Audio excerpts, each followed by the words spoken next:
Assalamualaikum warahmatullahi wabarakatuh. Mungkin ada yang pernah tahu ya bahwa untuk soal oli, penulis ini sering berseberangan dengan pendapatnya grup oli atau grup otomotif. Jadi terutama soal rekomendasi. Mengapa kok begitu?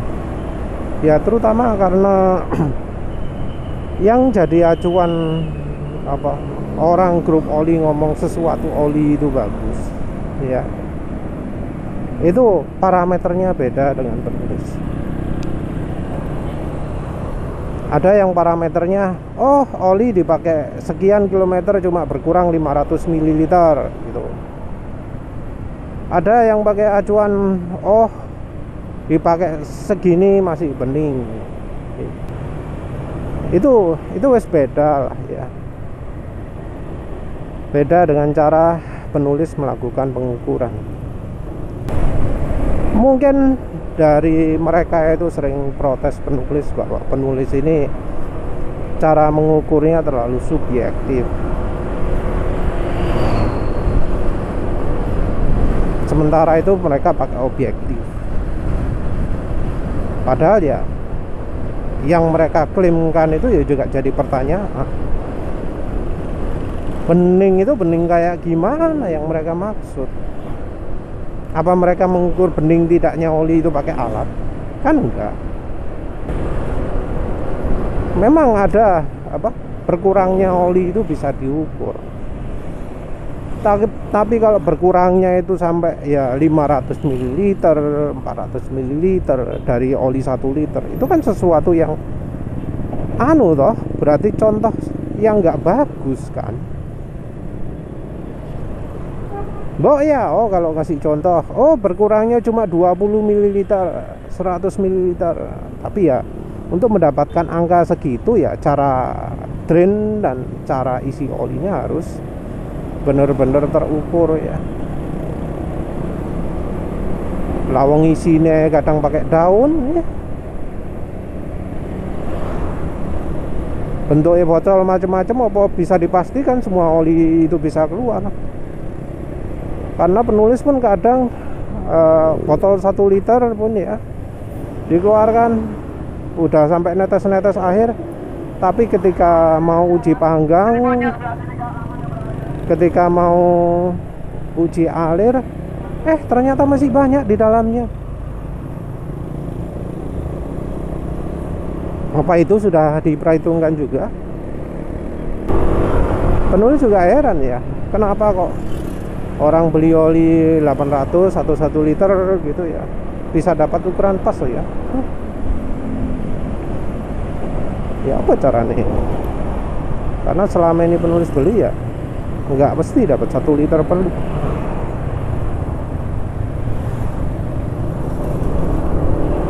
Terus juga soal uji oli. Uji olinya cuma partikel diagung-agungkan, dipuja-puja. Padahal uji oli yang dibutuhkan itu ya sekalian yang pas. Untuk tahu penguapan ada kok namanya uji ASTM-nya itu. Evaporation loss NOAK itu ada standar ASTM-nya sendiri. Kenapa nggak itu yang dilakukan gitu loh?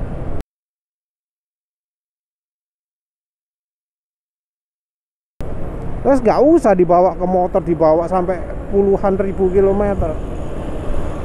Kirim ke lab, nemu angka sudah. Ketahanan oli juga. Terus nggak usah aneh-aneh. Ada uji standar shear stability. Tinggal diujikan seperti itu wes sudah beres. Terus nggak usah ngukur keausan macam-macam. Bahkan keausan pun sudah ada uji ASTM-nya sendiri. Nggak perlu repot-repot ditaruh motor, dibawa keliling-keliling, kecepatan dibuat konstan, pemakaian dibuat konstan.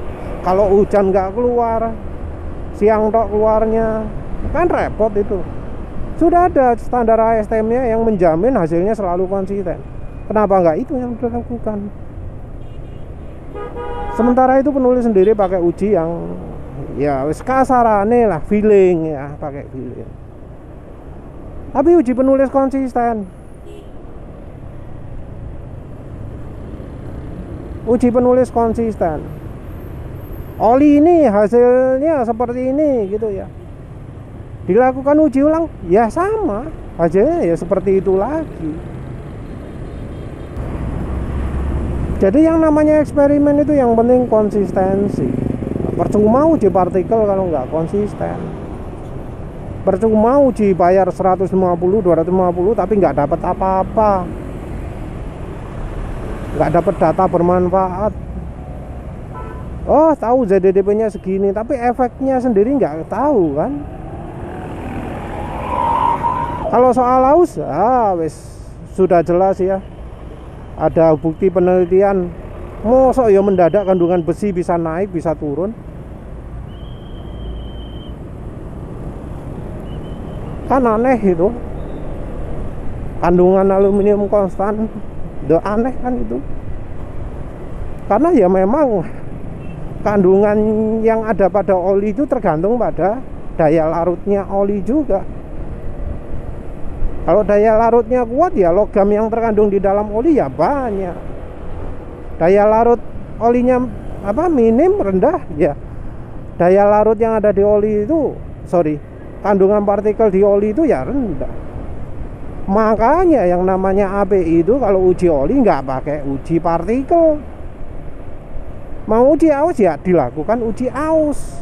Sing ditimbang pistone, sing ditimbang part-parte. Mau uji gesek ya wis ana dhewe. Uji deposit ya wis ana dhewe. Nggak pakai uji partikel itu, karena uji partikel sangat dipengaruhi oleh kemampuan pelarutan dari olinya. Tapi wis penulis sendiri selama ini melakukan uji wis konsisten ya, dan juga terbukti banyak yang setuju dengan hasil penulis. Tentu dengan kondisi motor yang mirip-mirip. Kalau motor wis gak mirip, seperti misalnya sudah di power up, panas luar biasa, ya beda lagi hasilnya. Kalau cuacanya juga sangat beda, yo wis beda lagi hasilnya. Nah ini juga faktor cuaca, faktor cara penggunaan ya. Ini juga kan nggak pernah nggak pernah dibahas toh di grup oli atau otomotif. Ngomongnya enak, halus terus gitu ya. Tapi dia nggak ngomong cuacanya di mana, nggak ngomong cara penggunaannya gimana. Jadi kalau ada orang lain yang hasilnya beda, merasa aneh.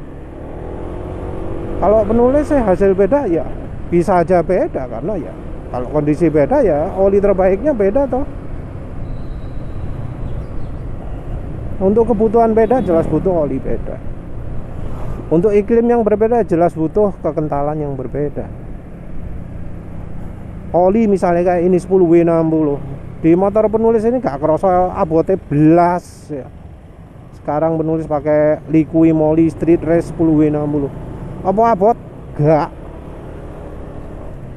Apa halus? Ya sayangnya juga. Halus kasar bukan tergantung dari SI grade-nya ya, tapi dari bahan olinya dan aditifnya. Terutama itu. Apa maneh? Wis lah, itu aja. Terima kasih udah menonton. Assalamualaikum warahmatullahi wabarakatuh.